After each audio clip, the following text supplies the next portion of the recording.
Ô, Bom dia, Sandra. Raquel. Bom dia, Fernando. Tudo bem? Bom dia, tudo bem? Bom Tudo vê-los certo, e aqui. aí? Bom vê-los também.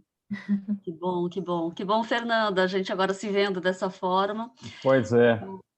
Eu já escrevi para o professor Ribas, a gente não sabia dessa dinâmica, né? Parece que o link dá acesso o mesmo link dá acesso a diferentes salas, né?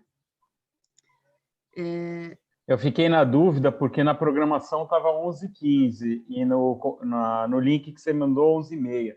Falei, vou entrar umas 11 horas porque na dúvida já vou entrando. Mas aí eu caí na outra sala, estava o professor Miguel Arroio falando. Eu falei, pô, Não caí mal, você não caiu mal, né, Fernando? Não, caí ótimo, né? Falei, vou ficar assistindo aqui. Mas tudo bem. Eu estou vendo que o Ribas já visualizou a minha mensagem, então ele deve ter ocorrido mesmo com ele deve voltar a entrar. Legal. Raquel, deixa eu te pedir desculpas que eu não consegui te mandar nada, eu recebi os pedidos, mas enfim, nessa correria eu fui terminar de organizar as coisas ontem à noite, hoje cedo, então, enfim, mas vai dar tudo certo. Vai, vamos dialogando, vai ser ótimo. Olá. Bom dia, Olá, Juliana.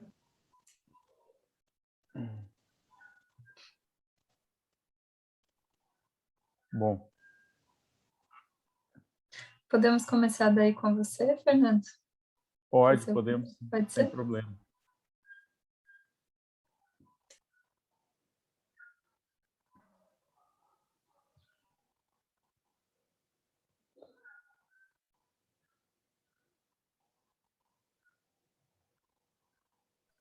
Perfeito, o Ribas está entrando também.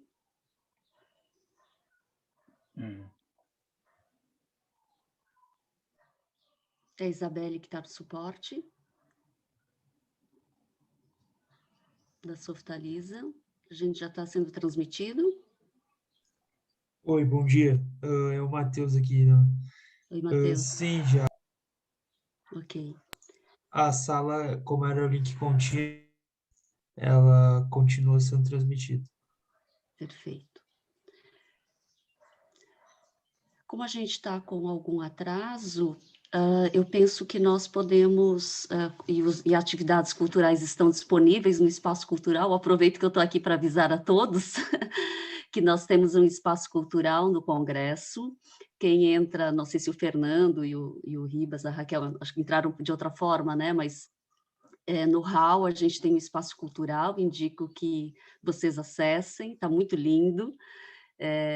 E nós podemos seguir direto para a mesa sem fazer a apresentação cultural, porque isso acabaria levando a gente a um atraso maior. Então, as pessoas podem acessar essas atividades lá no Espaço Cultural e também aproveito para divulgar que bem na base do hall tem um link para a livraria, então as pessoas também podem acessar por lá.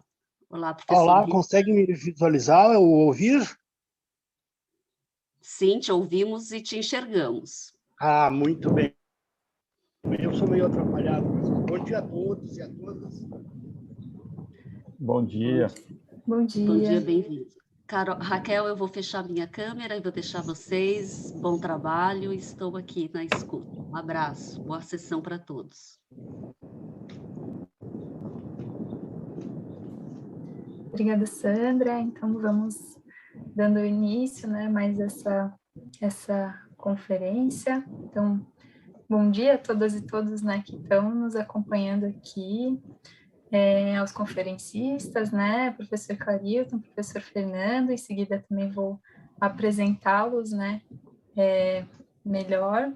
Também já de antemão agradeço a toda a equipe, né, que está organizando esse grande evento aqui em nome da Sandra, e todo mundo que está nos dando também o suporte técnico na tradução e permitindo, né, que esse evento tão grande, tão importante, seja realizado, mesmo nesse momento difícil, né, que a gente está vivendo, mesmo nesse modo virtual, mas fazendo esses debates chegarem mais longe.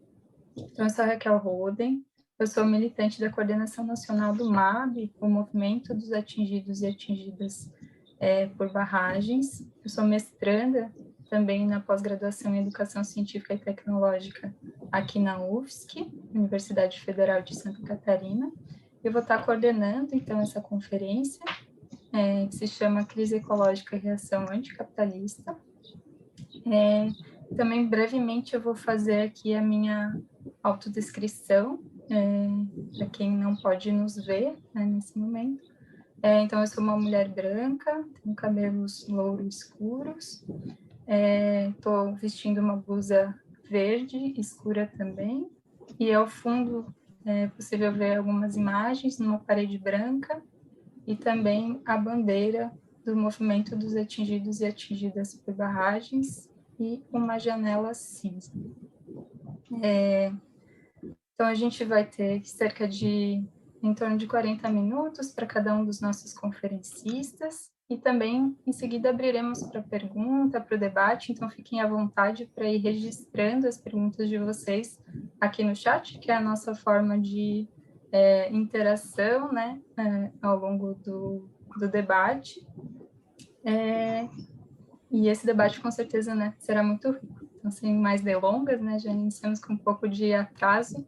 Eu vou iniciar, então, passando a palavra para o professor Fernando, vou apresentá-lo, e quando for passar a palavra para o professor Clarilton, também o apresento. Então, o professor Fernando Michelotti, ele tem graduação em Engenharia Agronômica pela Universidade de São Paulo, mestrado em Planejamento do Desenvolvimento, com ênfase em Economia do Desenvolvimento pelo Núcleo de Altos Estudos Amazônicos, da Universidade Federal do Pará, doutorado em Planejamento Urbano Regional do IPUR, da UFRJ, com sanduíche no Observatório Latino-Americano de Geopolítica, do ILEC, na UNAM, no México. E é professora associada da Universidade Federal do Sul e Sudeste do Pará, a Unifespa, campus de Marabá, e atuando no Instituto de Estudos do Desenvolvimento Agrário Regional, o IEDAR, no Programa de Pós-Graduação em Planejamento e Desenvolvimento Urbano e Regional na Amazônia. Então, professor Fernando, muito bem-vindo, e passo a palavra, fique à vontade.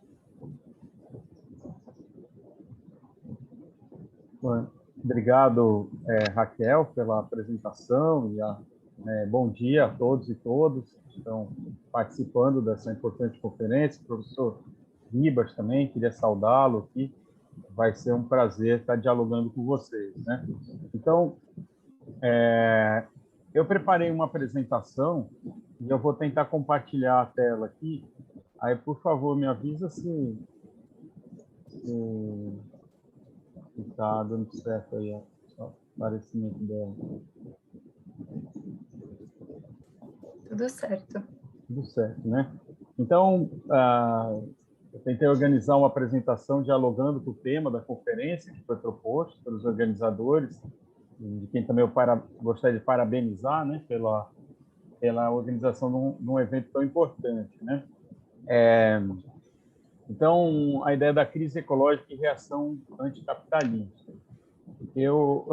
Como a Raquel já apresentou, eu sou professor aqui na Unifesp, na Universidade Federal do Sul e Sudeste do Pará, já há muitos anos que eu vivo aqui nessa região de Marabá, na Amazônia, né?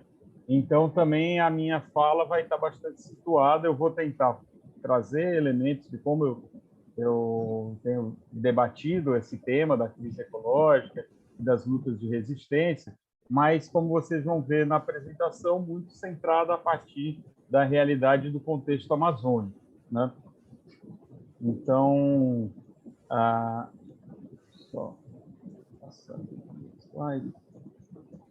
Bom, eu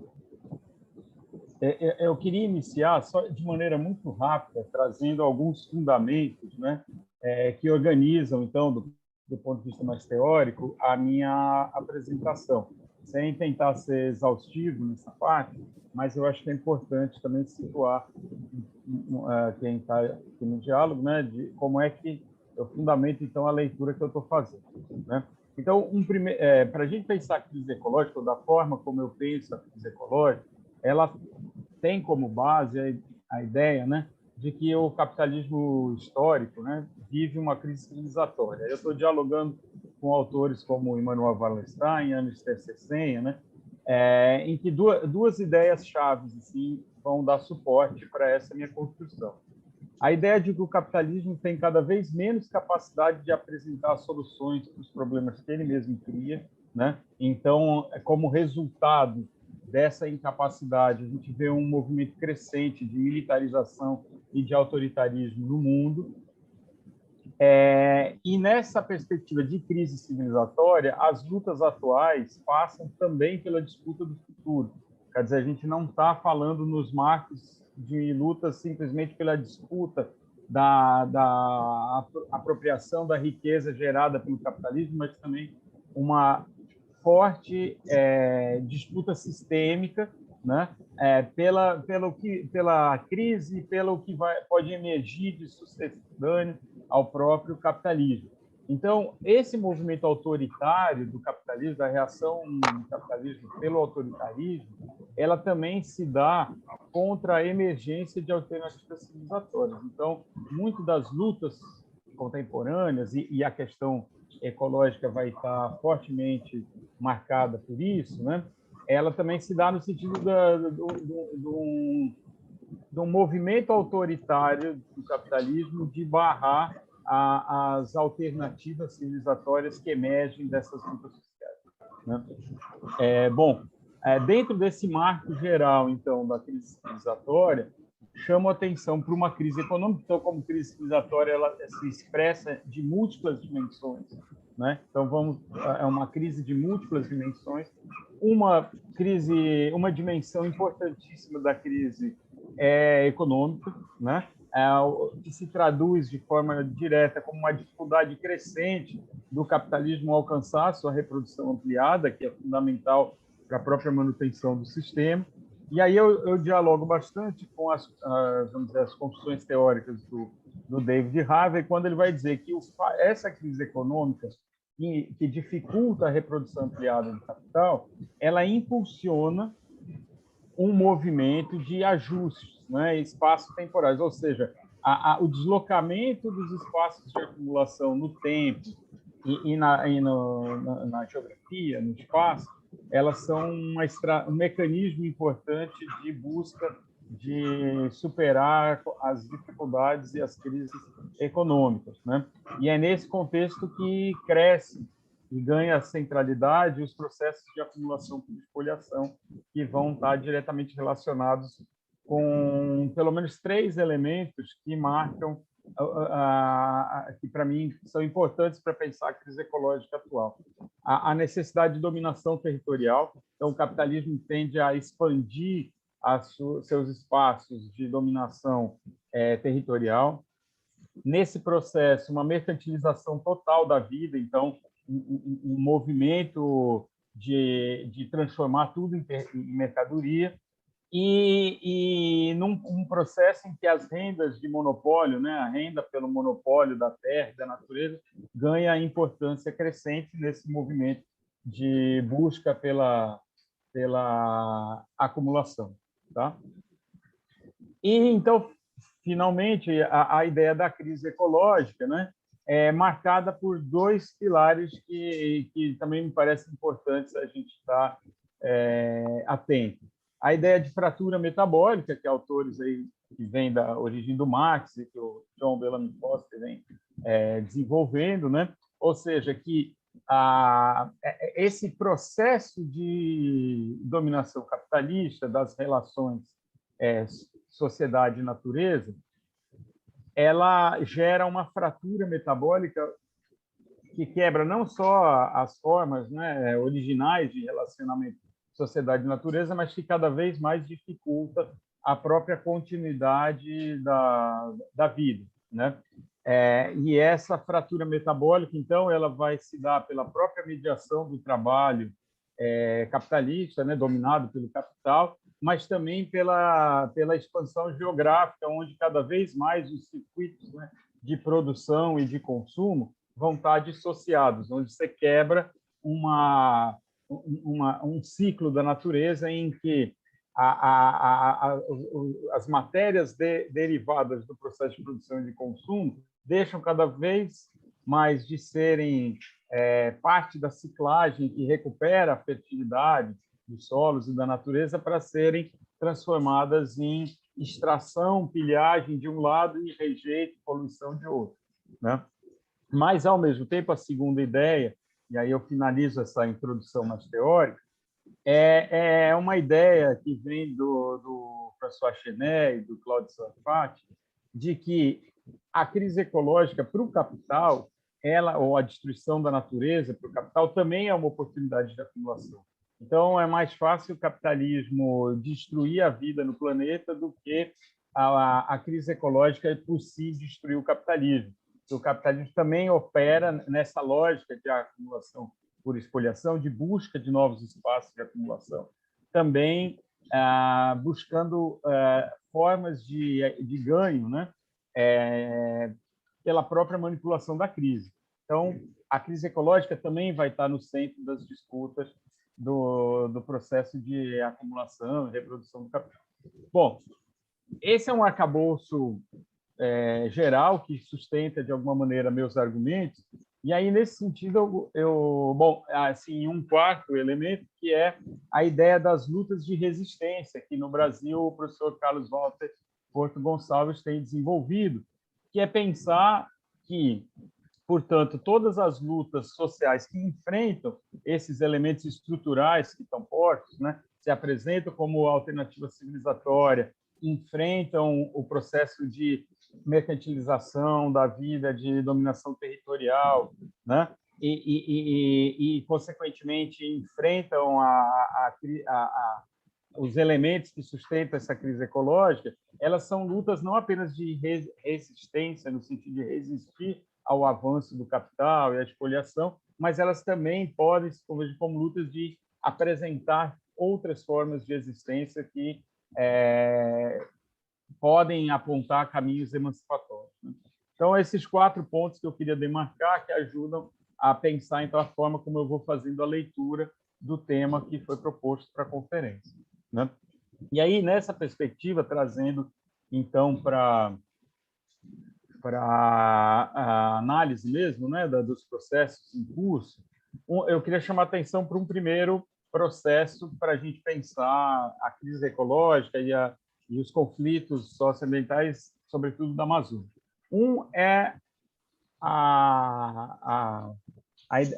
a ideia, ou assim, a emergência nessa virada do século XX para o século XXI, do chamado consenso das commodities, ou pacto do agronegócio, né, como um processo de reprimarização da economia brasileira e a revalorização de um pacto de poder entre os donos do dinheiro, os donos da terra e o Estado, né? Então, talvez a expressão mais visível desse processo, que é um dos pilares, para mim, dos problemas ecológicos que afetam a Amazônia hoje, ela se dá na forma como o Brasil vai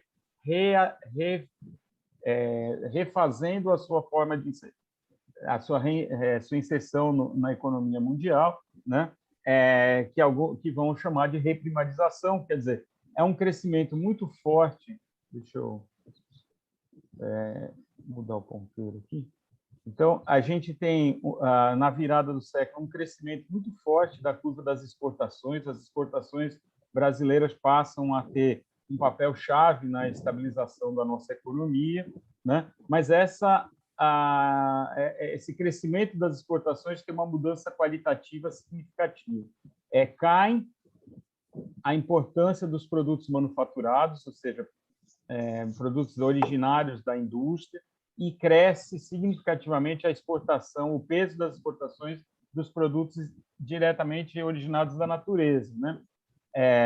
Que é a ideia da reprimarização das exportações, que começa a afetar a economia como um todo. Só para ter uma ideia, no ano de 2019, dos principais produtos básicos exportados, então, que já são mais de 50% do total das exportações, né? A gente tem a soja, em primeiro lugar, os óleos brutos de petróleo, o minério de ferro. Se a gente somar com milho em grãos e carne bovina, a gente tem quase 3/4 do total exportado naquele ano, né, de produtos básicos, concentrado nesses 5 produtos: soja, petróleo, minério de ferro, grãos, que está diretamente associado ali com a soja, com a expansão do agronegócio, e a carne bovina, né? Então, esse cenário econômico também expressa como o Brasil se reposiciona nessa crise econômica geral e assume cada vez mais um papel de exportador de commodities. Essa reprimarização brasileira, ela tem um papel chave, ela também tem um desdobramento chave na questão espacial. Então, esse mapa aqui tenta comparar o ano 2000 com o ano 2016, eu acho. Cobriu aqui a mim. Mas, enfim, a gente, comparando aí esses primeiros anos do século XXI, e é onde se visualiza muito claramente a expansão da soja, né? Esses pontinhos vermelhos expressam a expansão da área colhida por soja, a expansão das áreas de extração de minério de ferro e um deslocamento da pecuária bovina, sobretudo em direção da Amazônia. Então, essas regiões mais escuras do mapa expressam o crescimento do rebanho bovino, onde vai mostrar claramente a pressão que a soja e os grãos, né, e, sobretudo, a interiorização da pecuária e da mineração vão atuar como vetores, então, de impacto socioambiental, ecológico, na Amazônia, né? Então, essa ideia das commodities e seu deslocamento espacial como um vetor importante para pensar a crise ecológica desde a Amazônia brasileira.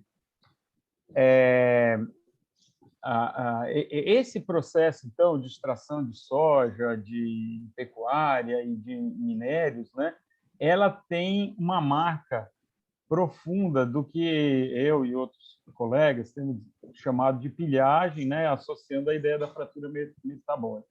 Ou seja, esses mapas nada mais são para ilustrar os caminhos da exportação do minério de ferro que sai da Amazônia e se concentra ali no porto de São Luís, do Maranhão, e de lá se espalha para o mundo. Quer dizer, são atividades totalmente voltadas para a exportação, né, como os dados anteriores já mostravam, né?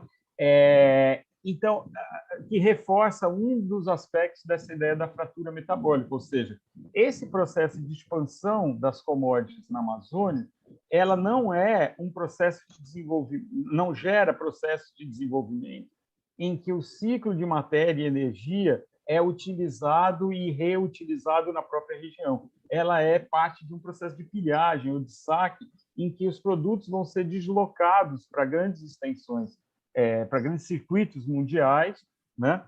E, por um lado, vão gerar destruição e rejeitos no local onde ele é extraído e acumulação de riqueza, mas também problemas ecológicos de outra ordem nos lugares para onde eles são levados, né?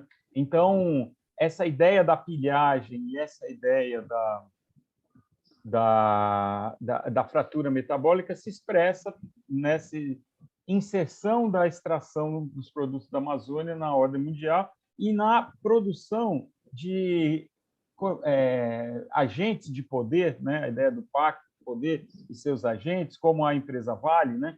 Que é esse outro mapa aqui, que expressa todos os pontos onde a Vale, a mineradora Vale, se posiciona no mundo. Então, são diferentes formas de inserção, mas que vai, de alguma maneira, mundializando não só a extração, como os próprios agentes, que passam a, então, dominar os territórios por onde eles atuam, conectando-os a interesses globais e extra-regionais, né?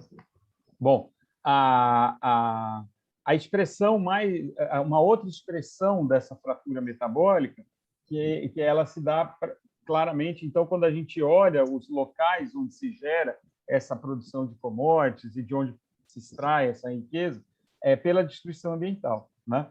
Então, esse mapa aqui mostra os principais focos de calor da Amazônia Legal entre 2019 e 2020, né? Profundamente associados, por exemplo, à presença de hidrelétricas, frigoríficos, estradas, quer dizer, é toda uma infraestrutura que se cria para viabilizar esse processo de pilhagem, mas que, vamos dizer, ganha a sua expressão mais destrutiva pela imagem da destruição total da floresta, que a queimada é o que mais expressa isso, né? Mas associado, então, a essa dinâmica geral de acumulação e de circulação do capital. Mas um dado interessante que eu queria trazer agora com esse gráfico aqui é que, se a gente for analisar onde se dão a maior parte desses focos de queimada, de calor, né, esse gráfico vai mostrar justamente os períodos. Então, claro, é no período mais seco do ano que predominam os focos totais, mas se a gente olhar as áreas onde eles se dão, que é o que o gráfico expressa, eles vão se dar, sobretudo, em áreas de desmatamento recente, né? Então, esse crescimento das queimadas na Amazônia nos últimos anos, ele não pode ser atribuído à limpeza de pastagens já antigas, nada. Ele está diretamente associado à área de desmatamento recente. E isso nos leva a conectar um outro elemento chave para pensar essa expansão das commodities e desse pacto de poder do agro, minero, hidronegócio que vai se constituindo como base, que é a ideia da dominação da terra e do controle do território. Esse gráfico aqui expressa, então, na linha pontilhada, a quantidade total, né, de área recenseada pelo IBGE nos censos agropecuários nos estados que compõem a Amazônia Legal, e a gente vai ver que entre 75 e 85 teve um salto gigantesco, né, nessas áreas totais, de 67 para 116 milhões de hectares.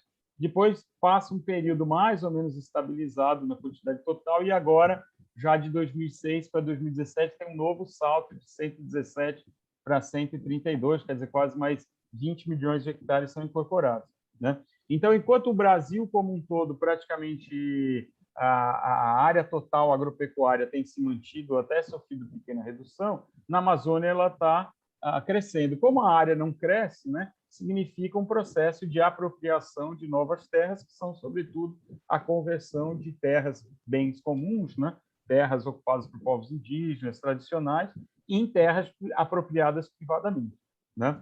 E se a gente comparar esses dados das barras, que vão mostrar o número de estabelecimento e área ocupada pelas diferentes frações de imóveis, de estabelecimentos, não vai dar tempo de detalhar aqui, mas basicamente é para dizer a concentração fundiária se manteve, né?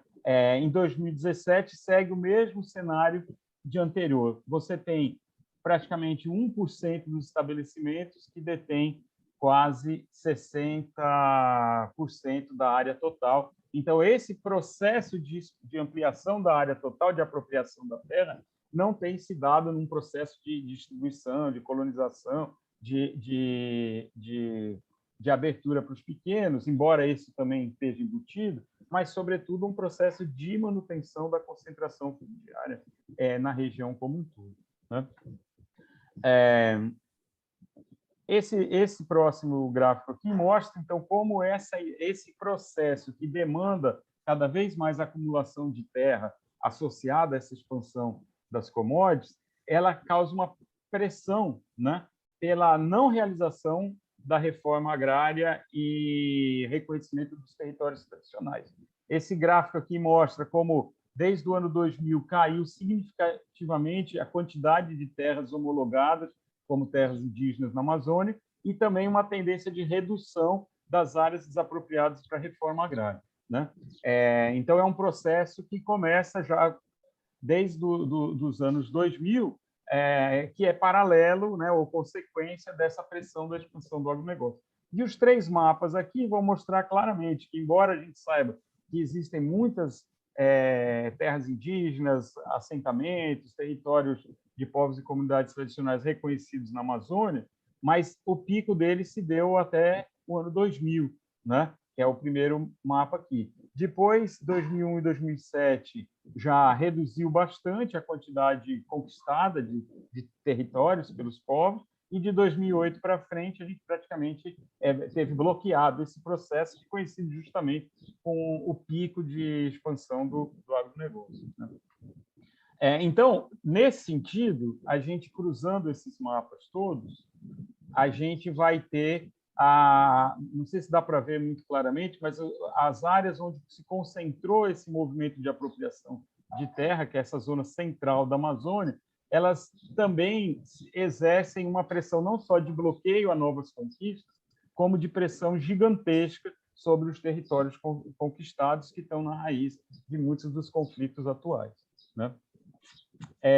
Bom, e um mecanismo fundamental para essa continuidade da expansão, embora a estruturação do agronegócio envolva vários produtos, minério, soja, petróleo, mas no caso da Amazônia, a pecuária e a pastagem acaba sendo um elemento chave para essa expansão. Então, esse mapa aqui, ele sobrepõe os municípios com maior crescimento de rebanho bovino e maior crescimento de pastagem, que coincide com as áreas de dominação do agronegócio, mas também com a expansão da fronteira para o interior da Amazônia, e também mostra a presença de grandes frigoríficos, o que tenta desmistificar que essa ideia da modernização da agroindústria exportadora de carne, né, que a foto mostra, ela não significa uma modernização da produção de carne pela intensificação do uso das áreas de pastagem, mas ela realimenta um processo expansivo de apropriação da terra, de espoliação, de violência contra os povos, né? Então, nesse sentido, o quadro que eu queria mostrar até esse momento é que o processo mais visível de destruição da Amazônia está profundamente associado a todo um modelo, né, de desenvolvimento econômico brasileiro, que nos últimos anos se conectou a essa ideia da reprimarização, exportação de commodities como carro-chefe da economia, num contexto de crise mais geral da economia capitalista, né? Bom, mas pela importância ecológica que a Amazônia ganhou, há tensões sobre esses aspectos dentro da própria pauta, né, do capital.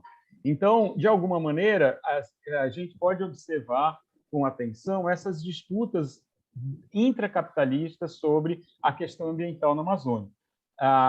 Muito rapidamente aqui, durante os governos petistas, né, se construiu a ideia de um macrozoneamento ecológico e econômico que tentasse ordenar os espaços onde dominaria o agronegócio, mas nessa perspectiva de regulação e de dominação, de forma, numa aposta de que a intensificação produtiva dessas áreas barraria ou dificulta, seria um contra-estímulo à expansão para a fronteira e para as zonas mais profundas da Amazônia, que aí poderiam ser desenvolvidas por um capitalismo de serviços ambientais ecológicos, né? Bom, esse processo se mostrou extremamente limitado, porque, claramente, se a gente olhar os mapas das áreas mais desmatadas e urbanizadas da Amazônia, como o Sudeste Paraense, Maranhão, Tocantins, onde predomina já atividades do agronegócio, né? Isso não interrompeu a corrida por terras.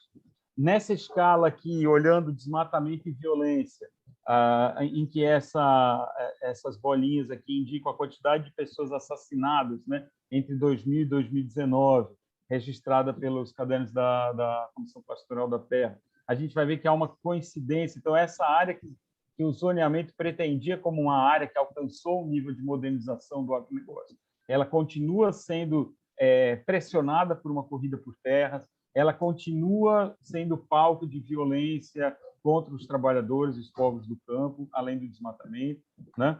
E, fundamentalmente, traz um problema novo, que é o uso abusivo de agrotóxicos nessas áreas, porque a gente associa muito o problema ambiental da Amazônia com o desmatamento, mas nessas áreas dominadas pelo agronegócio, que o último mapa mostra, também é um problema seríssimo, começa a ter o problema sério dos agrotóxicos também na fronteira dominada pelo agronegócio da Amazônia. Então, são dados que me parecem reveladores dos limites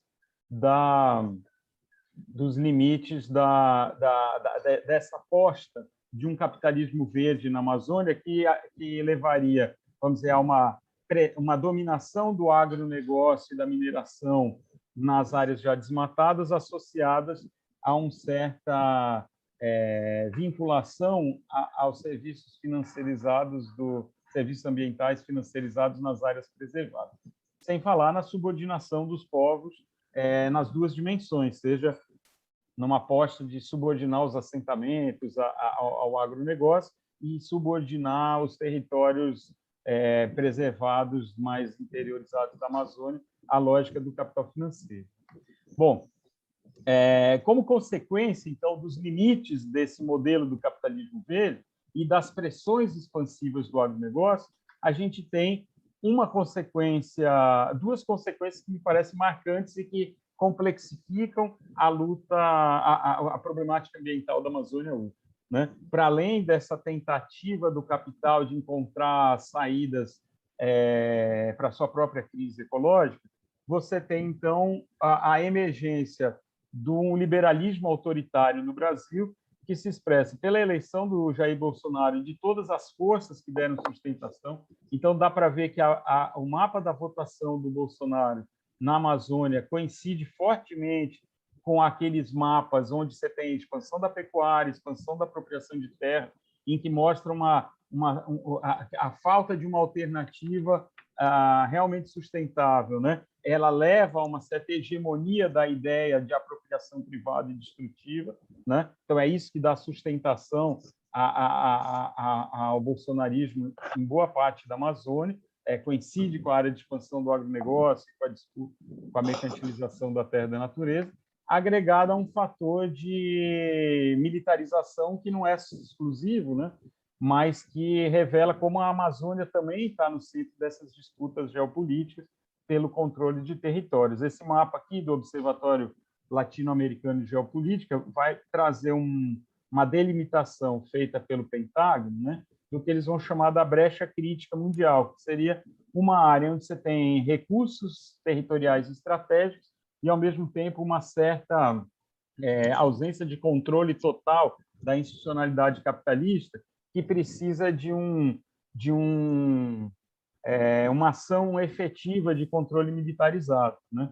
E aí a distribuição das bases militares e vários dados que o observatório mobiliza mostram claramente como há uma estratégia de cerco a essa região, né? E aqui a Amazônia, no limite dessa região, talvez seria melhor posicionada como dentro mesmo, né? Que não é à toa que há uma pressão gigante, então, nesse processo atual de militarização do governo e do país, de também militarização da Amazônia, considerando não uma presença militar para a garantia da soberania, mas uma presença militar, sobretudo, para o enfrentamento aos povos, né? Ou seja, uma nova versão da guerra aos povos e de controle para a garantia desses processos de expoliação em curso, né?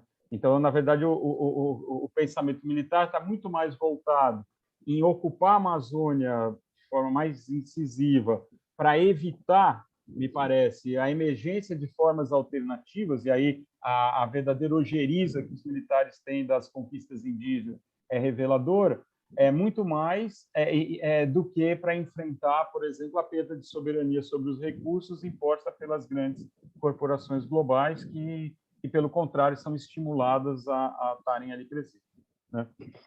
Então, nesse cenário todo, e para ir finalizando, eu queria apresentar, então, nesse quadro complexo, né, de que a crise ecológica está profundamente associada a toda uma disputa de controle territorial sobre a Amazônia, como que há sinais também de a luta social e dos movimentos sociais apresentarem elementos que vamos dizer, se fundam num outro paradigma emancipatório, né, em que você tem como pilares a ideia da reprodução da vida pela coexistência e coevolução da sociedade e natureza, que você tem o respeito à diversidade socio-biocultural e a luta pela autonomia territorial dos povos, né? Então, a ideia de vida, dignidade e território, que o Carlos Walter tem desenvolvido, como, vamos dizer, uma consigna, que é mais uma consigna, mas é os fundamentos de um paradigma emancipatório da luta social na Amazônia, ela mostra sinais de vitalidade na Amazônia e me parece que é importante serem valorizados e apoiados. né, e refletidos. Então, esse paradigma ele se fundamenta em dois processos, né? Um é numa visão de longo prazo sobre a relação sociedade e natureza na Amazônia, que vai buscar na ancestralidade da ocupação desse território há mais de 12.000 anos e que cada vez mais a ecologia histórica e a arqueologia têm mostrado as marcas, não só em termos de presença humana, como construções, mas a própria produção de solos extremamente ricos, né, de origem antrópica na Amazônia, as chamadas terras pretas de Índio, e a própria diversidade da floresta, como a ideia de uma floresta como uma paisagem domesticada, fruto de uma perspectiva biocultural dos povos que ali habitaram. Então, acho que essa é uma ideia da ocupação ancestral da Amazônia como fonte geradora de biodiversidade e de sustentabilidade, negando a ideia de qualquer forma de relação com a natureza tem que ser necessariamente destrutiva. Mas, sobretudo, a ideia de que esse conhecimento e esse saber ancestral ele se politizou a partir de um determinado momento e que gerou uma profunda articulação entre a luta dos povos indígenas, povos tradicionais e, mais recentemente, camponeses que migraram para a Amazônia, né, e que confluíram numa efervescência de lutas políticas que, sobretudo no pós-Constituição de 88, garantiu a conquista de frações territoriais muito importantes da Amazônia, como o mapa expressa aqui, com terras indígenas, reservas extrativistas, territórios quilombolas e assentamentos, né? Então, nesse contexto da articulação de uma memória e de um saber ancestral sobre como cuidar da Amazônia e a politização dessas lutas mais recentes, se sustenta muitas das lutas atuais, né, que vão estar, de alguma maneira, apontando para mim 4 grandes elementos, né? A legitimidade da luta indígena como base dessa ancestralidade, mas a ampliação dessas lutas pela aliança dos povos da floresta e do conjunto dos povos da Amazônia, né? Como um elemento chave de ganhar escala, porque como se vê as lutas da Amazônia hoje, se elas só fazem sentido se elas forem também enfrentarem as amplas escalas do qual o capital se vale para poder garantir a sua dominação, né? Essa luta ela tem que ser com, mas contra o Estado ao mesmo tempo, quer dizer, é um desafio. E esse período de liberalismo autoritário que a gente está vivendo tem mostrado que a pressão ao Estado é importante, mas a luta social não pode ficar só presa às conquistas garantidas pelo Estado, porque num momento como esse, né, desde o tempo das reservas extrativistas, onde não existia essa modalidade no repertório da reforma agrária, e foram os povos em luta que inventaram então a ideia de reserva extrativista e ampliaram o repertório da reforma agrária, até as lutas dos povos indígenas hoje pela sua autodemarcação, no sentido de mostrar que também a luta social não pode ficar refém ao que está institucionalizado e garantido já pelo Estado, né? Mas sempre no sentido de tensionar o fundamento principal da dominação territorial do capital, que é a mercantilização da terra. Então, a ideia da terra e da natureza como um bem comum, desmercantilizado, me parece que é chave nessas lutas de enfrentamento. O terceiro então, a proposição, né, ousada que os movimentos têm apresentado de territórios livres do capital. Se expressa, por exemplo, quando os movimentos da Amazônia se articulam para lutar por territórios livres da mineração ou territórios livres de agrotóxicos. Fundamentalmente, eles estão propondo a nossa luta não é só pela apropriação de parcela da riqueza gerada pelo capital, mas é uma luta para garantir a existência de territórios da reprodução da vida, né?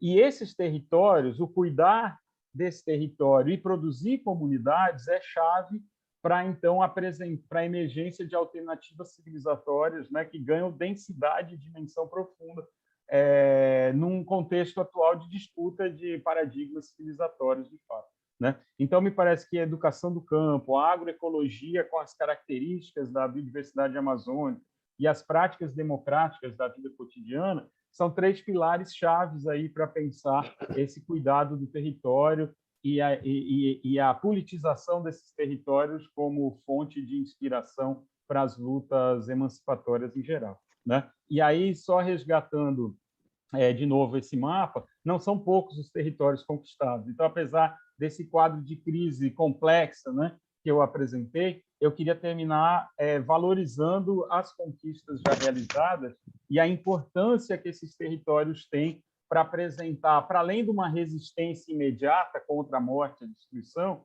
mas são territórios de produção da vida e de produção de alternativas civilizatórias inspiradoras para as lutas sociais do mundo inteiro, para, fundamentalmente, poder vencer, né, a crise civilizatória que o capitalismo nos coloca hoje, né? Então é isso, muito obrigado e podemos depois retomar no debate.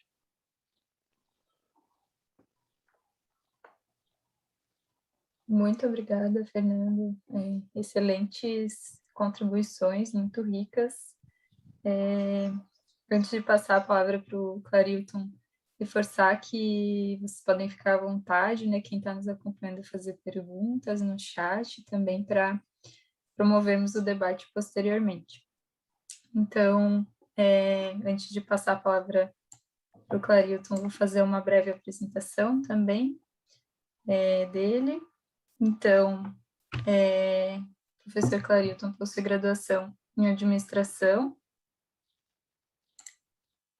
pela Universidade Federal de Santa Maria, mestrado em Administração pela Universidade Federal de Santa Catarina, doutorado em Ciências Sociais pela Universidade Estadual de Campinas, e pós-doutorado em Sociologia do Trabalho pela Universidade Técnica de Lisboa, e atualmente é professor titular da Universidade Federal de Santa Catarina. Ele atua como coordenador do mestrado profissional em agroecossistemas, da UFSC. Também coordena os projetos de Olho na Terra, análise de mercado, produção, beneficiamento e comercialização de alimentos agroecológicos para o mercado institucional da região sul do Brasil, Centro de Apoio Terra Viva à Agricultura Urbana e Periurbana em Santa Catarina, e Centro de Pesquisa e Extensão relacionado ao uso e à produção de biofertilizantes.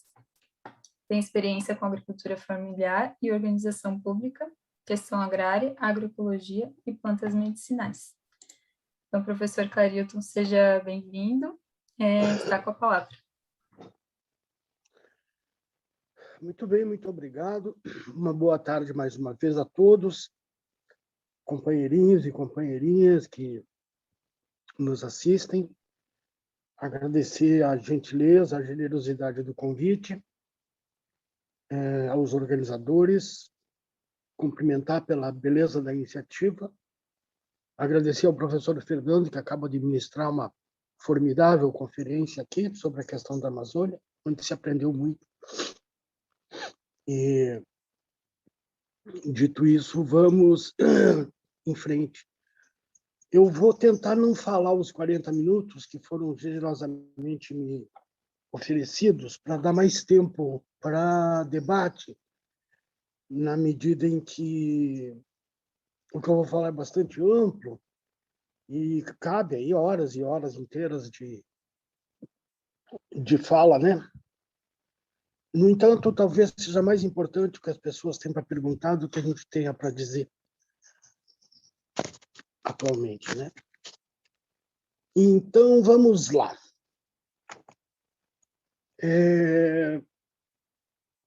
Sim, começo concordando com o professor Fernando, meu querido colega, que nós vivemos uma crise de projeto civilizatório mesmo. Mas dá uma olhada, é uma crise, não é o seu fim. É uma crise como outras que já houve, né? Quer dizer, o povo alemão e italiano e tal, nos anos 30, estava achando que aquilo tudo era o fim do mundo, e tinha mais razão do que hoje para achar, né? Com a ascensão daquele horror que foi, na história da humanidade, o nazifascismo. Então, a esse respeito, e a esse apenas, eu sou otimista, eu tenho a impressão que nós superamos. Quer dizer, antes de extinguir a vida no planeta, que é o que está sendo acenado atualmente pela ordem do capital, nós vamos à luta. Nós continuaremos a luta e traremos outros para ombrear conosco a defesa da vida. Muito bem. Dito isso, eu gostaria de historicizar um pouco mais a minha fala, dizendo como viemos parar nisso, né? Quer dizer, esse impasse tenebroso que vive o projeto iluminista de realizar boa sociedade, não é? Todo o pensamento social e político do século XVIII, XIX, pensando em recuperar aqueles conceitos gregos, né, da boa sociedade, a sociedade do bom, do belo e do justo. Quer dizer, isso está em perigosíssimo impasse, né? O projeto iluminista. E esse impasse ele tem 3 dimensões, pelo menos, que eu consigo vislumbrar. Tem uma dimensão que é ambiental, que nós vimos essa excelente conferência agora há pouco, sobre mais voltada para a questão da Amazônia. Tem uma crise energética gravíssima, todos nós temos bastante informação a respeito. E, por fim, e last but not least, né, não menos importante, é uma crise social tenebrosa. Uma crise social que quer se tornar um ser humano coletivamente, quer se tornar um ser humano individualmente. Não é? A vida humana associada está numa degradação que poucos poderiam imaginar há alguns anos atrás. Né? A questão da fome ampliando, a questão gravíssima dos povos que estão demandando os países de primeiro mundo, a questão dos refugiados, né? E, sobretudo, a precarização das relações de trabalho, do que eu vou falar um pouquinho mais adiante, né? E quer também se torne o ser humano do ponto de vista singularizado, quer dizer, pessoa por pessoa. Nós vivemos tempos muito nebulosos a esse respeito, né? Comportamentos exóticos, para dizer o mínimo, né? As pessoas se orgulhando de serem ignorantes, né? É uma ignorância que estufa o peito, orgulhosa, não é?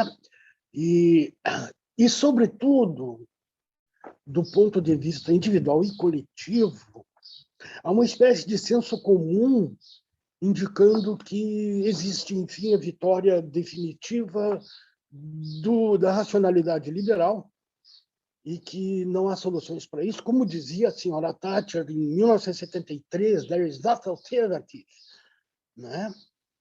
Então, a partir daí, foi se construindo um senso comum indicando que nós vivemos, e aí tem o livrinho do Fukuyama, aquele, que é um livro interessante, não é um livro idiota, não, para quem leu sabe disso, O Fim da História e o Último Homem, né, um japonesinho lá do Departamento de Estado americano, escrito em 93, se não estou em erro. Não é? Então, nós vemos tempos, de fato, bastante obscuros. E aí fica a pergunta, como é que nós chegamos nisso? Né? E aí que eu quero historicizar um pouco. Deixa eu anotar aqui, na hora que eu comecei a falar, faz uns 5 minutos, bota aqui, 12, 15. Então, peço licença para dar uma historicizada nisso, porque eu acho que faz sentido historicizar o pensamento, e Paulo Freire nos faz um convite a isso. Vou falar do Paulo Freire daqui a pouco.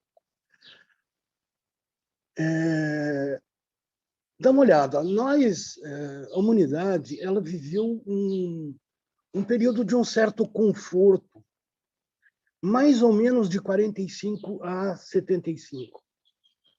Foram o que a literatura da sociologia chama dos 30 anos gloriosos da ordem do capital, né? Era um período de razoável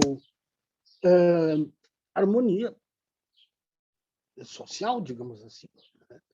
Havia, os autores também chamam de agreement, como é que chama? Como é que é? Um acordo de cavalheiros, né? Segundo o qual o capitalismo se desenvolvia, pagava salários razoáveis, inventaram lá estratégias, né, de salários razoáveis. aparece um pouquinho antes, aparece a compra a crédito, ou seja, o trabalhador e a trabalhadora poderiam ter acesso a bens de consumo duráveis e semiduráveis, automóvel, geladeira, etc., etc., de modo que de 45 a 75 se via um aumento, de fato, do bem-estar dos trabalhadores, né? O que indicava uma certa predominância da tese daquele senhorzinho lá de 1940, que escrevia antes, mas em 45, numa conferência à vida na cidade de Bretton Woods, nos Estados Unidos, imediatamente no pós-guerra, este senhorzinho, John Maynard Keynes, dizia assim, que era possível atingir um capitalismo de bem-estar social, né, o famoso welfare state. Então, esses 30 anos, essa coisa, obviamente, nos países de primeiro mundo, né, com alguns repiques aqui dentro, no terceiro mundo e tal. Acontece que a festinha durou pouco. Durou pouco porque começou a haver problemas na década de 70. Primeiro, uma crise brutal da questão energética do petróleo, né? A guerra Irã-Iraque, a Revolução Iraniana, quando assumiu lá como era o nome dele? O Khomeini, não é? Que elevou, o preço do barril foi dormir $16 e amanheceu a 90 no outro dia, né? O Ruhollah Khomeini, né? No Irã. Então, houve uma importante crise de petróleo nos anos 70, tudo mais ou menos isso aí nos anos 70. Uma crise aguda na produção de cereais, né? Uma queda brusquíssima na produção de cereais. Com isso, aumenta, quer dizer, paralelamente, ocorre uma mudança na base técnica. Ou seja, a matriz de produção vai abandonando lentamente um padrão revolucionário de produção baseado em energia para se basear em computação e etc., né? Então, o que você percebe é um aumento brutal na velocidade da produção das mesmas mercadorias. Isso tem joga um papel importante na produção de mercadorias da ordem burguesa, mas também já apresenta ali um problema. Qual que é o problema? Você tem um aumento paroxístico da produção de mercadorias, mas você tem diminuição do número de trabalhadores necessários para realizar, já que a substituição de máquinas, que é a substituição do trabalho vivo, que é o trabalho humano, por máquina, que sempre foi uma obsessão do capitalismo, ganha um enorme impulso no início dos anos 70, e aí nos anos 80 se consolida. E, bom, hoje eu tenho um computador aqui na minha frente que pesa 30 gramas. No final dos anos 70, para vocês verem, eu sempre fui muito abelhudo, né? Eu fiz o meu TCC num computador. Havia 2 computadores no Rio Grande do Sul. Um na Federal de Santa Maria e outro no governo do estado do Rio Grande do Sul. Gente, o tamanho do computador, ele tinha 3% da capacidade de um microcomputador de hoje, e ele era do tamanho de uma casa pequena, alimentado com cartões. Então, se me dissessem naquela altura que um dia as pessoas iam poder carregar um computador embaixo do braço, eu pediria a internação da pessoa. Então, tudo isso para sinalizar o fato de que houve uma intensificação absurda dos processos de produção de mercadorias. Superprodução, combinando... Isso aí o Marx já diz lá atrás, que chegaria a isso. Superprodução com o problema grave do subconsumo. Ou seja, as pessoas, elas podem... As que estão eleitas para o mercado de consumidores, elas podem ter 2, 3 aparelhos de televisão, mas não vão ter 15, 20 ou cada vez mais. Não. Tem um limite. Podem ter 2, 3 carros, mas não vão ter 8 carros. em circunstâncias normais, a não ser colecionadores e etc. Então, você tem essa que é o Ernest Mandel chama de crise estrutural última do capital, que é uma potencialização gigante da produção e associado, paralelo e resultante, um processo crescente de subconsumo. Então, você tem aí um problema gravíssimo. Quer dizer, aquele equilíbrio do welfare state, do produção em massa e consumo em massa, ele rompe. Ele rompe e dá lugar a uma crise. E tem, de fato.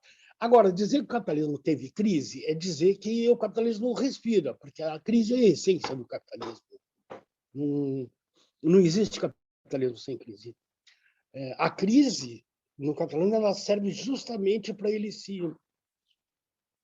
fortalecer e superar e tal. Sempre com problemas ambientais, sociais, energéticos, sempre. Mas para isso ele não dá a menor importância, a razão pela qual eu não tenho nenhuma, eu vou repetir, eu não tenho nenhuma expectativa que na ordem do capital, guardadas as coisas como estão, nós tenhamos uma solução. Pode fazer 200 cópias. Não há saída, vou falar nisso um pouco mais depois, nessa forma de organizar a economia e a sociedade. Não há saída para o ambiente. Não há. Ora bem, então, você tem, portanto, problemas nos anos 70 que se agudizam de forma crescente de lá para cá. E aí precisa acontecer, então, o que a literatura chama de contratendências do capital. O que ele vai fazer? Ele não vai ficar de braço cruzado, porque seria o seu fim. Ah, sim. Então, eu estava esquecendo, tem a crise do petróleo, tem a crise da alimentação, tem um aumento da concorrência intercapitalista cruel, não é? Portanto, tem a agudização da queda tendencial da taxa de lucro, mas tem também um crescimento importante da luta de classe no mundo inteiro. No mundo inteiro. É bastante curioso como, mesmo sem haver internet, com comunicações muito precárias entre os países, você tem, um pouquinho antes, maio de 68, você tem lutas importantes no mundo inteiro. O Black Power nos Estados Unidos, aqui no Brasil, igualmente, né? Nos anos 70, você tem um movimento importante de reação à ditadura militar, tem a Marcha dos 100 mil, quer dizer, é um momento na França, em tudo que é canto, você tem a agudização da luta de classe. Então, há um quadro aí grave de crise. Então, a ordem do capital inventa lá as suas contratendências, como se chama na literatura. Uma das contratendências é, obviamente, a compressão do custo da folha de salários. E aí começa a aparecer essas novas variedades de contratualidade, como a terceirização, o outsourcing, né, como se diz em inglês, que é levar a relação de trabalho para o século XIX. Eu tenho texto escrito sobre isso. Quer dizer, você está levando crescentemente relações de trabalho lá para o século XIX. Você tem a diminuição concreta de direitos e prerrogativas dos trabalhadores, quer dizer, aquilo que foi um dia entendido como direito e prerrogativa, hoje é mercadoria, de forma crescente. Então, a saúde, a educação, a segurança, para quem pode, é tudo pago. E para quem não pode, fica sem. Isso se deve também ao fato do capital, com excesso de liquidez, né, não ter mais... Não cabe 10 fábricas de automóveis no mundo mais. Cabe uma, duas. Então, o capitalismo começou a buscar vias de saída para o seu processo de acumulação. Uma das vias de saída, e aí também se inscrevendo nessa coisa da contratendência, é transformar o que foi direito em mercadoria. E isso acontece via privatizações. Então, vejamos, companheiros e companheirinhas, que tudo isso aí começa ali nos anos 80, privatizações. Quer dizer, o capitalismo não tem mais como investir daquela forma clássica e fazer a acumulação daquela forma clássica, que havia produção de mercadorias, ele passa lentamente nem tão lentamente, a escorregar para os serviços de natureza pública e os transforma em mercadoria. É a mercantilização de tudo. A mercantilização de tudo. Então, essa é uma contratendência muito importante que está dando enorme sobrevida para o capitalismo. E aí os exemplos são inumeráveis, né? Aqui no mundo. Na Inglaterra, sob a Thatcher, os mineiros fizeram uma greve de meses e saíram da greve derrotados. Foi privatizado lá as minas, os minérios lá na Inglaterra. Então, entre as medidas de contratendência, diminuição da massa de salários, né, do custo da força de trabalho, a geração de necessidades artificiais, quer dizer, começou-se, através do marketing, a colocar na cabeça das pessoas que ela tem necessidade de coisas estúpidas, absurdas. Eu vou dar um exemplo, inclusive usando crianças para isso. A minha filha, a Luísa, ela era uma guriazinha dos 10 anos, 9, 10, 11 anos, e ela apareceu em casa com um aparelhinho desse tamanho, assim, cor-de-rosa, na ponta do qual tinha uma extremidade metálica da espessura de um grafite de lápis, com um botãozinho e um motorzinho que esse grafite de lápis não era metálico, com a borda arredondadinha para não magoar o dedinho da criança, ela girava. Quando apertava o botãozinho, ela girava. Falei, filho, o que é isso? Ela trouxe da escola. Ela disse, pai, isso aqui é de uma amiguinha minha, achei bem legal. É porque lá no shopping ela me disse que tem umas bolas de pirulito com furinho já, do japonesa, que a gente adapta aqui e bota na boca e aperta o botãozinho e o motorzinho faz o pirulito arrodear na boca da gente. Senhores, arrodeador de pirulito. A pessoa que inventou isso tinha que ser presa por crime contra o ambiente. O que eu estou falando é suficiente entrar numa loja dessas. Hoje não tem mais, mas tem coisa parecida, essas lojas de quinquilharias chinesas.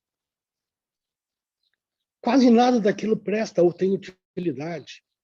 E, no entanto, a grande utilidade que tem é continuar a festa da reprodução acelerada do capital. Esta é a única utilidade que tem. Que alguma chave de fenda lá que se poderia querer, no primeiro movimento de apertar um parafuso, ela quebra. Porque são, como se diz, desculpa a expressão, porcarias. Bom, eu vou ter que caminhar mais rápido. Então, o decréscimo na taxa de utilidade das mercadorias. Tá certo? Todo mundo aqui sabe o que dura hoje um aparelho de televisão. Todo mundo aqui sabe, ou muitos, pelo menos, tem uma avózinha, uma tiazinha mais velha que tem uma geladeira lá de 1900 e Araci de Almeida, né? E hoje se compra um eletrodoméstico desses e 2, 3 anos depois tem que levar no concerto. A gente leva no concerto, a prática é pedir um orçamento. O que é bastante comum a gente ouvir?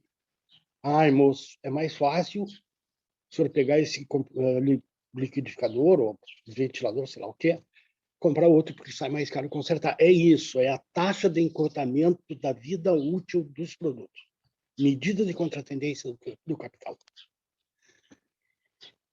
Ora bem, então, a tecnologia, o desenvolvimento da tecnologia, ao invés de trazer mais conforto, mais bem-estar para a humanidade como um todo. Pessoal, nós sepultamos o Malthus, o Thomas Malthus.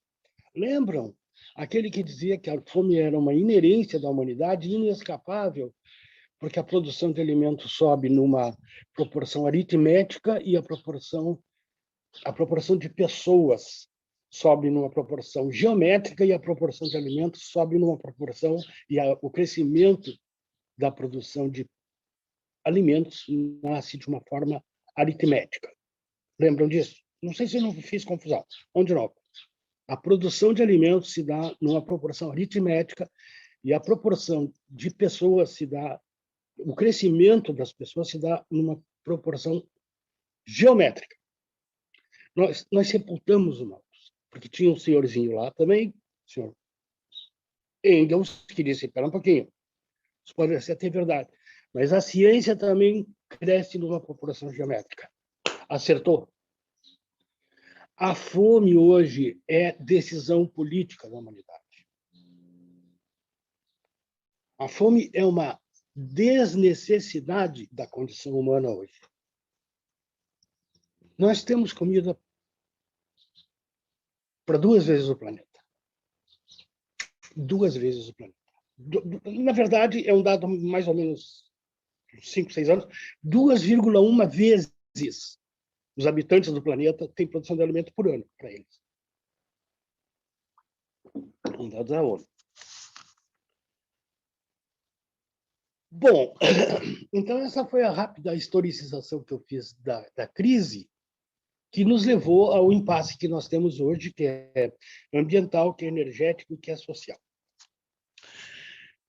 A questão ambiental, o professor Fernando já falou bastante, mais focado na questão amazônica, e eu não vou perder tempo com isso, tem um monte de dados a esse respeito, da mesma forma que a coisa da energia, porque são coisas que estão toda hora aí na mídia e as pessoas sabem provavelmente mais do que eu a respeito. A segunda parte dessa minha fala é ensaios, começo de ensaio de superação. Na linha do, tá, e o que nós faz? Né? Bom, eu acho que tem 2, entre muitos outros, tem 2 filósofos essenciais para isso. Um se chama Antônio Gramsci e outro se chama Paulo Freire. Quero agradecer a Sandrinha e aos organizadores o convite que me fizeram, porque me forçaram a isso aqui, ó. Me forçaram a dar uma lida no Paulo Freire, mas o Paulo Freire ele não comporta uma lida, ele comporta apenas ler.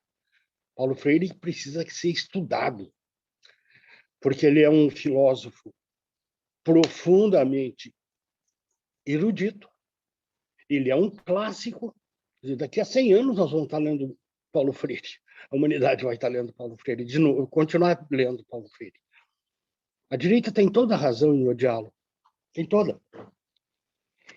Porque ele parte de uma constatação que é muito marxiana, que é a seguinte: a pedagogia dominante é a pedagogia da classe que domina, da classe dominante. O velho Marx já apontava isso.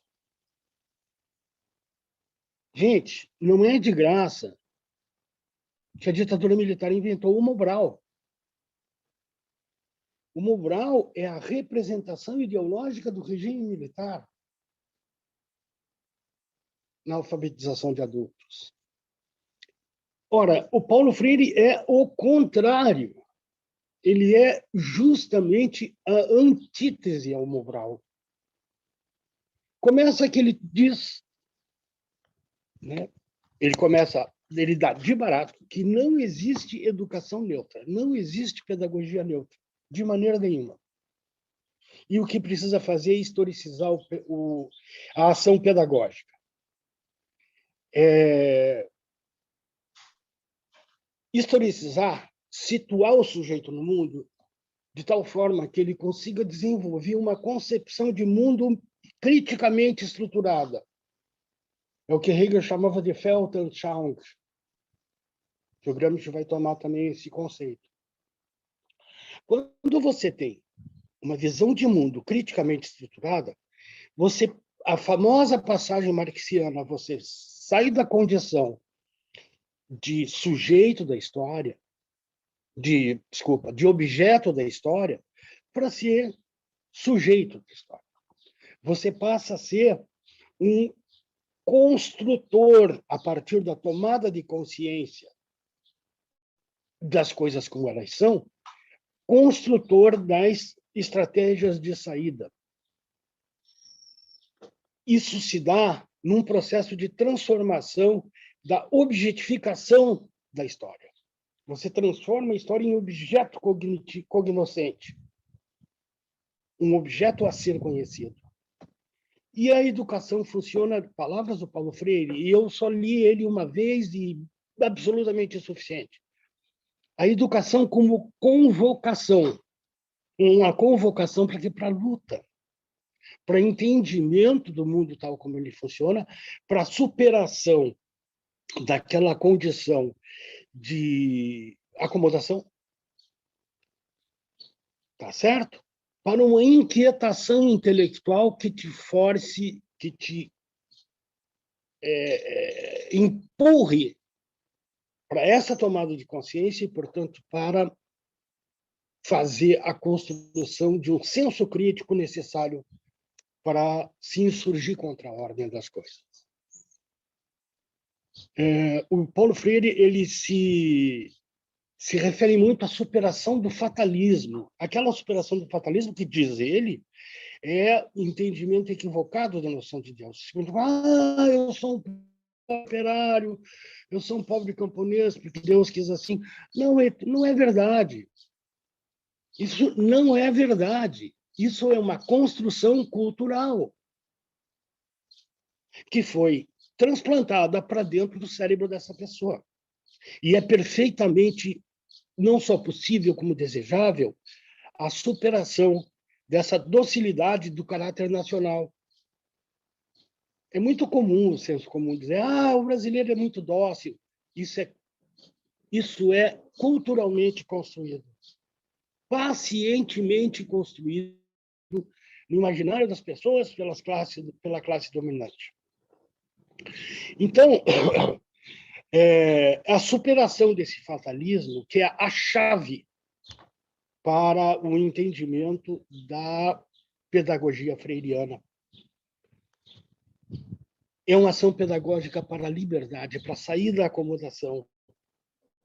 É a liberdade, o homem libertar-se. O homem e a mulher, né? A ciência é machista, né? Desculpa lá. E ele diz mais, ele diz que os homens e as mulheres se libertam em comunhão.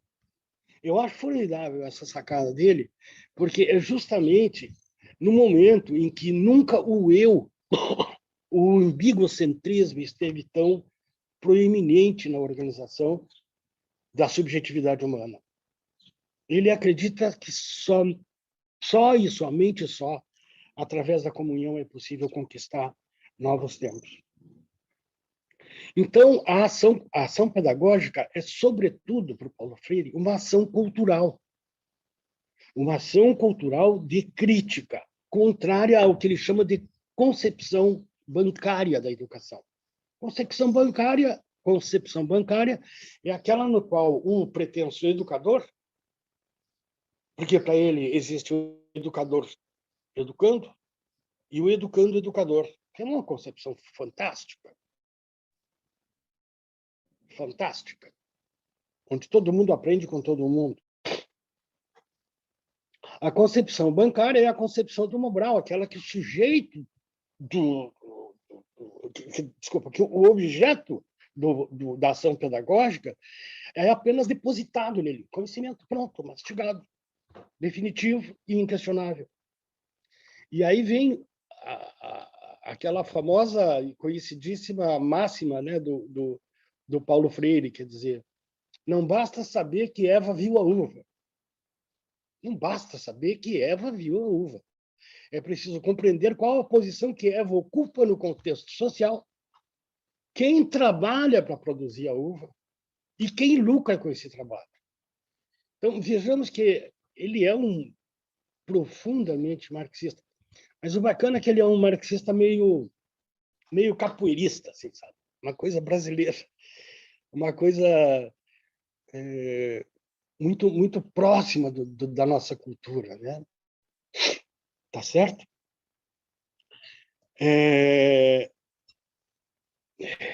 Caramba, passa ligeiro.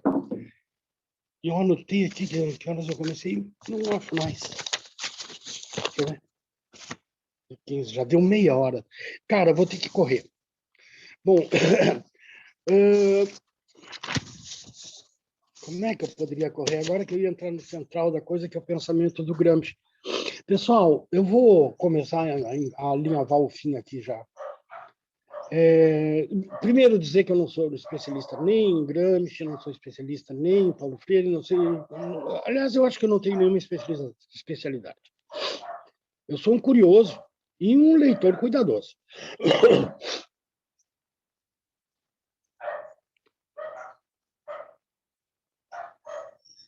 O Gramsci, ele tem a preocupação central dele é pensar uma estratégia socialista. E atenção, eu vou declarar em alto e bom som aqui.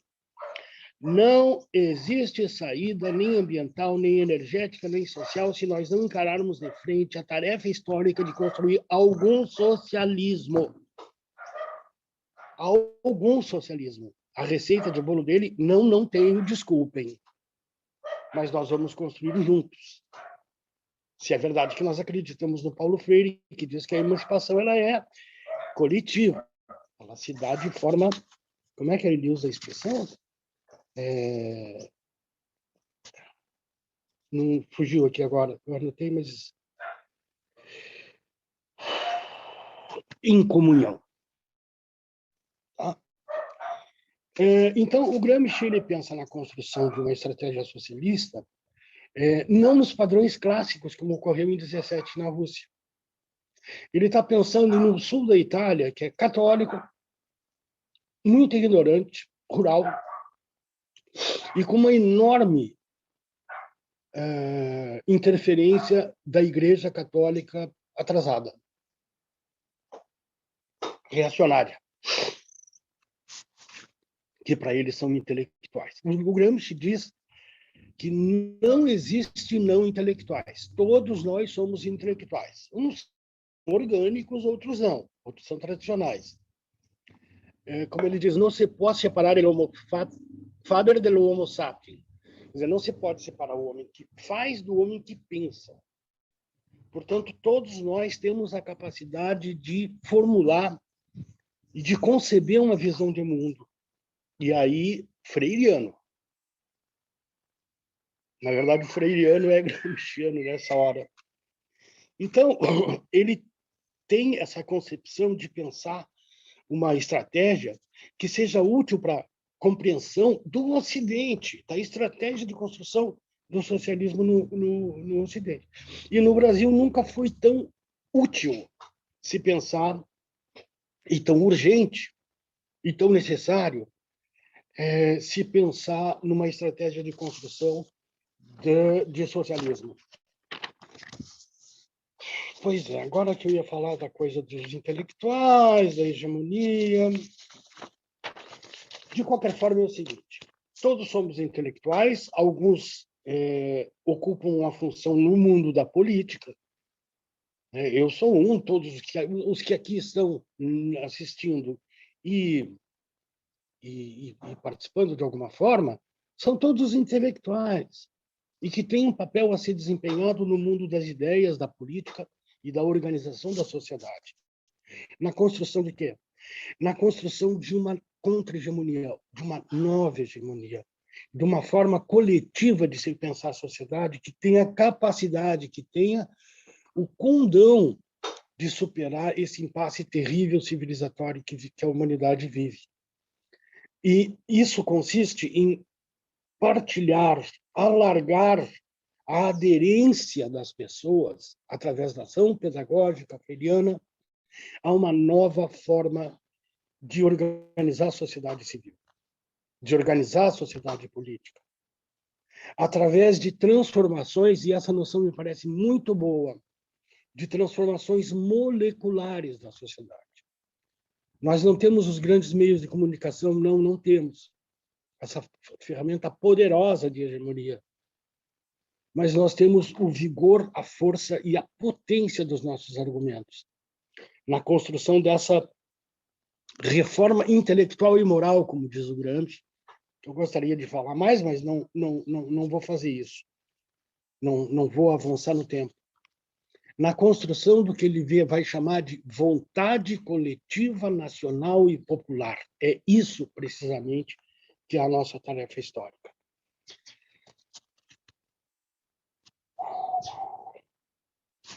Pois é.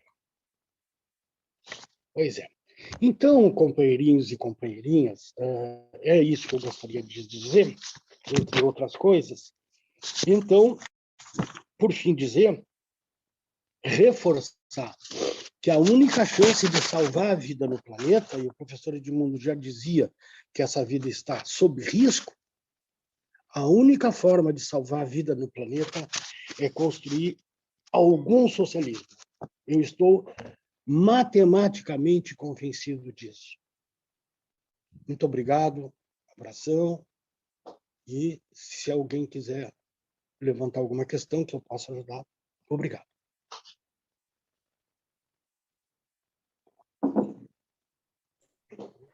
Muito obrigada, Clarilton, pelas suas contribuições. 2 aulas aqui, né, que nós tivemos. O nosso tempo ele está bem escasso, né? Então, apenas antes de passar para a pergunta que temos ali no chat, a primeira, fiquem à vontade para fazer mais, assim, o tempo vai ser exíguo, né? Mas os conferencistas podem tentar nos ajudar.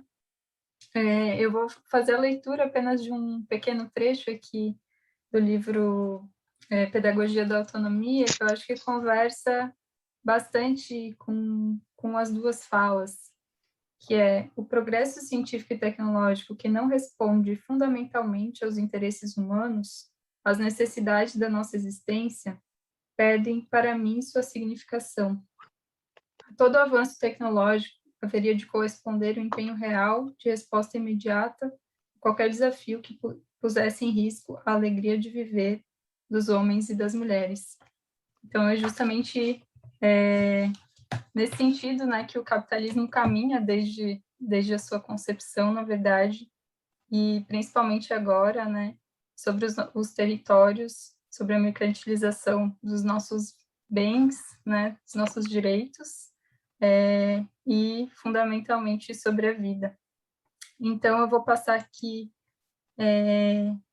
para a pergunta que temos no chat, que é da Júlia Ruiz, e ela pergunta o seguinte: quais são os caminhos para romper a lógica do capital e como a educação pode ajudar nesse processo?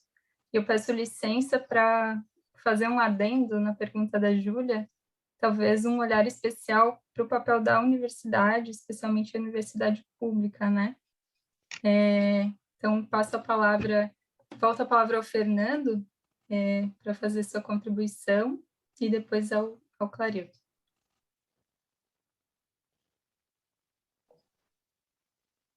Então,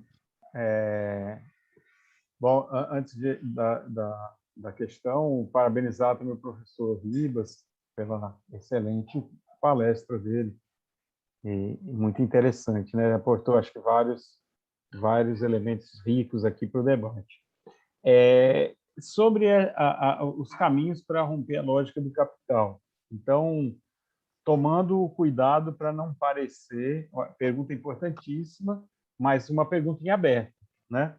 Para não, tomando todo o cuidado do mundo de não parecer que existe uma resposta de manual, porque isso é o primeiro passo para o erro, né?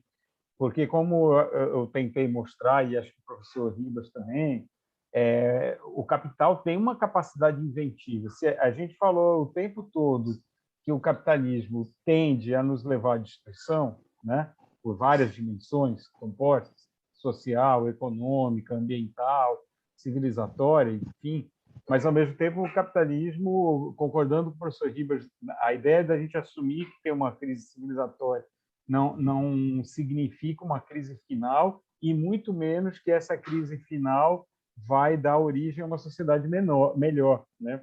Para não cair linearismo assim de que vamos só aguardar o fim aí do capitalismo que naturalmente vai emergir algo melhor. Então, a disputa da superação do capitalismo tem que estar no horizonte da ação social, né? Isso é fundamental. Então, se perguntar quais os caminhos é a pergunta-chave, né? Por outro lado, me parece que as próprias, sabe a ideia de que o caminho se faz ao caminhar, né? Então, é a própria experiência das lutas que tem que ir apontando também quais são esses caminhos. Então, me parece que um bom ponto de partida para a gente pensar nesses caminhos é quais caminhos estão sendo construídos pelas próprias lutas que enfrentam o capital, né? E aí, sim, a partir dessa experiência das lutas, a gente ir teorizando sobre elas, extraindo os seus elementos fundamentais. Então, nesse sentido, eu acho que a questão já traz, né, no seu embrião, na sua própria formulação, uma dimensão de resposta muito importante. É pensar os caminhos, a partir dos caminhos que estão sendo caminhados pela luta de enfrentamento ao capital, e, ao mesmo tempo, o papel fundamental da educação como um processo de reflexão sobre essas lutas, de teorização, de abstração, mas uma abstração que devolva para os próprios sujeitos em luta, né, elementos que possam fortalecer sua própria caminhada. Eu acho que esse é um movimento chave no qual a educação pode contribuir muito, né? Em todos os níveis, né? E a universidade, particularmente, tem um papel importante nesse processo aí de sistematizar, teorizar sobre os processos. Mas eu diria assim que desde a minha própria experiência, então que de alguma maneira eu trouxe aqui nessa apresentação, existe muita luta em curso hoje em dia de enfrentamento, de resistência, né? E na Amazônia, sobretudo. Então, esse é um elemento importante. A gente está sempre com o olhar aberto para interpretar a crise, a ação destrutiva, né, do capital, a materialidade de como ela se expressa através de vetores, né?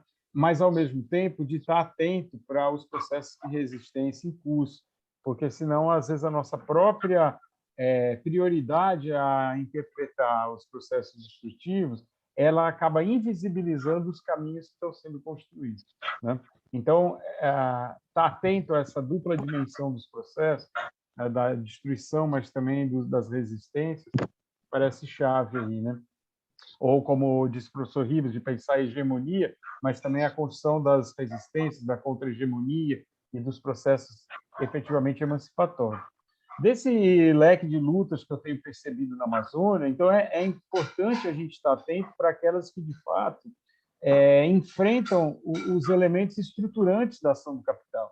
Quando na minha apresentação, eu tentei, por exemplo, chamar a atenção que o elemento que talvez mais fundamenta toda essa ação do capital é essa transformação de tudo em mercadoria, né? A mercantilização total da vida. O professor Ribas também falou disso, como o capitalismo na sua necessidade intrínseca de expandir cada vez mais a produção e o consumo, né? Ele caminha no sentido de transformar tudo em mercadoria, e como isso é deletério para a sociedade e para a natureza, né?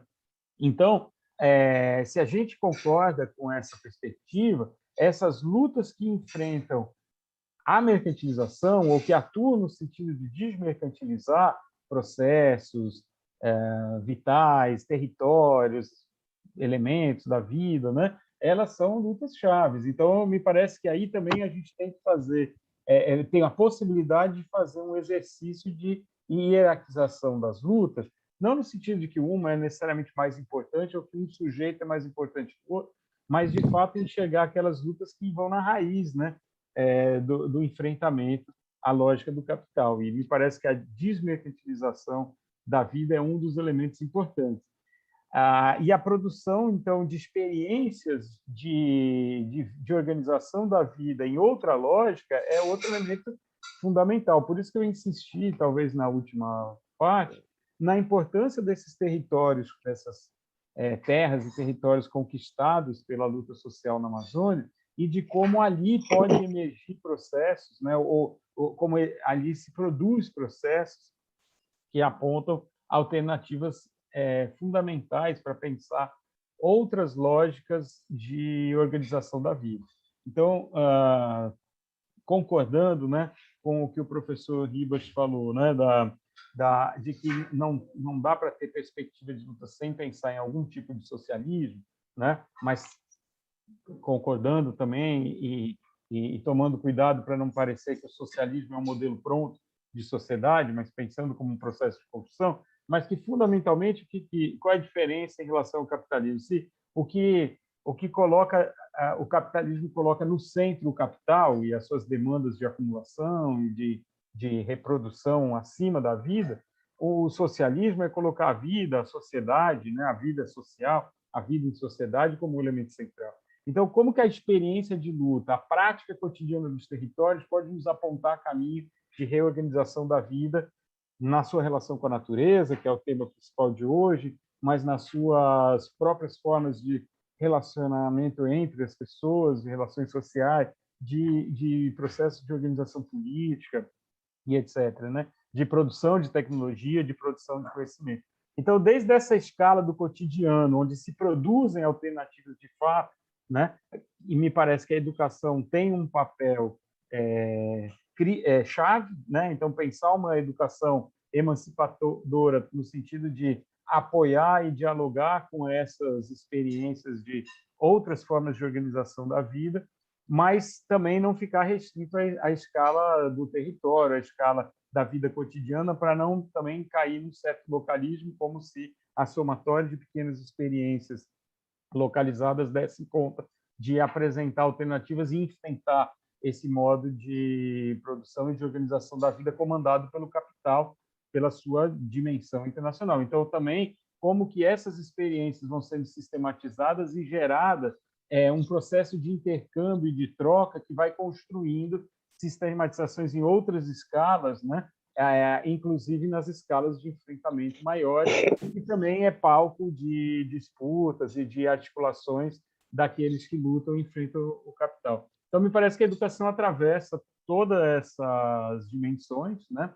Desde que ela assuma também essa perspectiva crítica de negar a lógica do capital e colocar como centralidade a produção do conhecimento emancipador. Quer dizer, não vou reproduzir tudo que o professor Ribas já falou a partir do Paulo Freire aqui, que certamente é uma contribuição gigante para pensar todos esses processos aí. É isso, Raquel.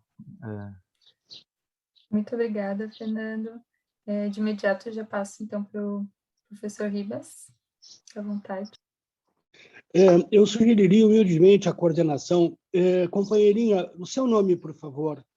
E obrigado para essa pessoa maravilhosa que está traduzindo em Libras. Um beijo para você, meu amor. É a democracia absurda essa, maravilhoso. Eu sugeriria humildemente que passasse para a próxima pergunta, porque a pergunta foi adequadamente respondida, e para dar chance de outra pessoa perguntar, porque o tempo está correndo muito. Eu abro mão de falar sobre essa questão. Professor, eu agradeço a sua generosidade. A princípio, nós não teríamos mais nenhuma pergunta e também nos encaminhamos para o final da nossa conferência. Então, se você quiser fazer, talvez, alguma consideração final. Uhum. Maravilha, maravilha. Bom, vamos lá. Primeira questão. Colocar a defesa da universidade como uma pauta urgentíssima e permanente na nossa vida. Essa questão me parece central, tem acordo entre todos nós aqui. Número 2, falar das transformações moleculares do Gramsci, que parece uma coisa muito abstrata, eu quero dizer que não é. E quero dizer que há avanços a esse respeito. Eu vou dar um exemplo. Eu sou militante da agroecologia há 30 e tantos anos. No início, meu querido professor Fernando e demais companheirinhas e companheirinhos No início, a gente era chamado de sonhador, de viajante, né, de idealista, porque a gente achava que a humanidade não precisava comer veneno para se alimentar. 30 anos atrás. Inclusive, companheirinhos camponeses aí tinham práticas bem ruins a respeito, bem iguais, convencionais iguais. Isso lentamente se transformou até virar uma resolução da MST em favor da agricultura, nos anos 90, se não me engano. Ora bem, todas as pessoas têm alguma noção do que seja comida orgânica. O senso comum, eu não digo se seja de todo mundo, mas uma grande parte das pessoas aqui na Europa, eu vi muito isso na Europa, tem consciência de que a humanidade está sendo envenenada através dos alimentos. E nós temos incontáveis experiências de produção de alimentos limpos. Então, para mim é muito constatar isso. Quer dizer, uma coisa que se dizia 30 anos atrás, e a história é lenta, não tem jeito, não tem jeito. É bom que ninguém tem muita expectativa de ver muitas transformações, muito embora, como dizia o Marx, a história não perde a capacidade de nos surpreender, né? Mas o processo histórico é lento. De formas que, sim, é possível, através desse trabalho formiguinha de cada um de nós, inspirados, né, na pedagogia do oprimido, inspirados na construção da hegemonia emancipatória, é possível, sem dúvida nenhuma, a gente, em alguns anos, ir passando de geração para geração e tornando isso, ecoando e amplificando isso aí cada vez mais no conjunto do tecido social. Para mim foi muito honroso participar desse encontro. Quero agradecer muito aos organizadores e agradecer a paciência daqueles que não conseguiram não dormir durante a minha fala. Muito obrigado, um forte abraço. Muito obrigada, professores. É impossível dormir enquanto você está falando, professor Clarilton. Sempre muitas informações, muito bom. Agradeço imensamente ter dividido esse tempo com vocês. Em nome do Congresso, também agradeço muito a participação, as excelentes exposições e o debate. E já vamos encerrando. Apenas para finalizar, trago esse chamado, né, que o Freire sempre fez também para reinventá-lo, né? Então, também ler mais um trechinho da obra dele, Ação Cultural para a Liberdade. Quanto aos outros, os que põem em prática a minha prática, que se esforcem para recriá-la, repensando também meu pensamento. E ao fazê-lo, que tenham em mente que nenhuma prática educativa se dá no ar, mas num contexto concreto, histórico, social, cultural, econômico, político, não necessariamente idêntico a outro contexto. Então, seguimos aí nesse mundo que não é, mas está sendo, como diz Freire, e na construção dessa outra sociedade, né, que está em aberto, que temos exemplos de lutas muito fortes, né, sendo construídas e nos somando a elas. Então, muito obrigada e seguimos aí nesse congresso que vai até o final da semana. Um grande abraço.